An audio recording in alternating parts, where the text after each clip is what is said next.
Alright, so let's continue with part 5. For a brief moment, I'd like to return to the present subjunctive and use hable as an example. So hable is the present subjunctive of hablar, standing for I speak. But not only does it represent the angle of I, but also he, she, or it speaks. So with hable, we have represented 4 different angles in the present subjunctive. I, he, she, and it speaks. Now, the same is true for the past subjunctive. If we take the sound of hablara, which is the past subjunctive of hablar, this sound hablara will also cover us for all 4 angles. I, he, she, and it spoke in the past subjunctive. So what we're left with is how to find the other angles, because we're missing you, we, and they. So let's focus first on you. It's actually very easy. All we do is add an S. So we take hablara, which is our key sound. Adding an S, we get hablaras. And this would be you spoke in the past subjunctive. So just hablara on its own, let's go back here, covers us for these 4. And if we were to add an S for that, hablaras, now we get the angle of you. But notice that we managed to keep that same key sound, we just added an S onto it. And this is going to work in exactly the same way for all verbs. You simply take that key sound of the past subjunctive, add an S, and you will get the angle of you. Let's take another example. What's the past subjunctive of comer? Comiera. So comiera stands for I, he, she, and it ate in the past subjunctive. If we wanted to get you ate, we would simply add an S onto that, and we would get the sound of comieras. Try this next one on your own. Let's take llegara. So this is the past subjunctive of llegar, meaning I arrived, he arrived, she arrived, it arrived. So how would you get you arrived? Llegaras. Hiciera is I, he, she, or it did in the past subjunctive. What would be you did? Hicieras. So as you can see, in every case, to get the angle of you in the past subjunctive, you will just take that key sound and add an S onto the end of it. For the angle of they, again, it's very simple. You simply take that same key sound, but this time you add an N.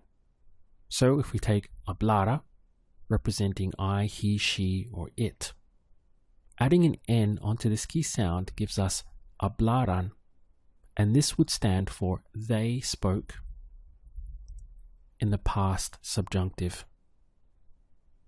This again will work with every verb. Let's take comiera. So here we have the angle of I, he, she, or it ate. If we add an N to that key sound, comieran, now we have switched into the angle of they. And it doesn't matter which verb you take. Hiciera. This represents I, he, she, or it did in the past subjunctive.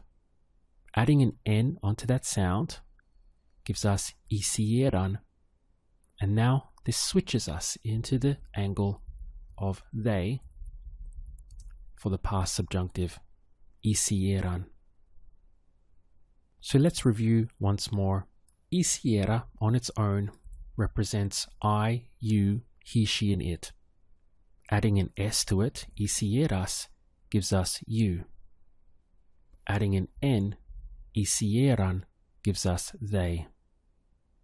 So once you have that key sound, it's very easy to get all of the other angles. The one angle that can be a bit tricky to get is that of we.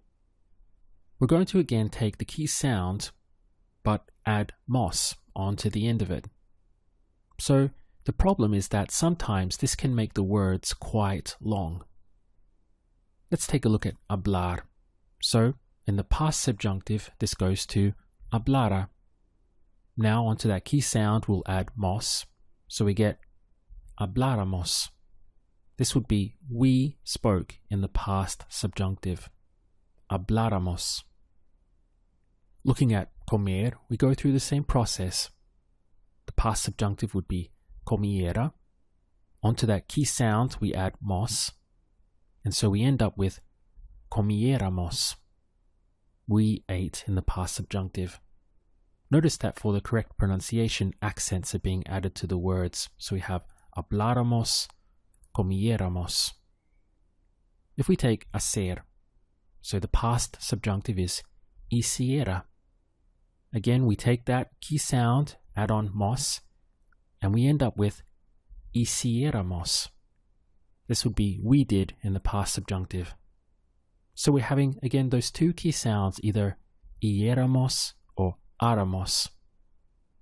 Now, where it can get a little bit tricky, a little bit difficult, is with verbs that have, say, 3 syllables, such as to understand. In Spanish, this is entender, so we have 3 syllables, entender. Now, getting to they understand, as a dot pass would be entendieron, and that gives us the gateway into entendiera. So let's put this here. Entendiera. Now onto that, we're going to add mos for we.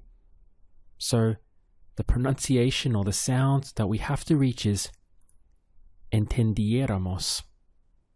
That's quite a mouthful. To go from entender into entendieramos. This is why the angle of we can be trickier than the others, just because the words can end up being quite long. But as with most things in Spanish, it's simply a matter of getting used to it. So let's go back into our key sound, say entendiera. We'll stick with this verb and do it live on the screen. Okay, so here we have entendiera. Adding an S to this, entendieras would be you understood in the past subjunctive. Taking it and adding an N, entendieran would be they understood in the past subjunctive. Getting to we, again, we stick with that key sound, entendiera, but we add a mos, and this forces us to put in an accent here, like this. So we get entendieramos. In each case, we're sticking with the key sound entendiera and just adding either an S, an N, or a mos to get all of the other angles. In the next video, we're going to drill using these other angles.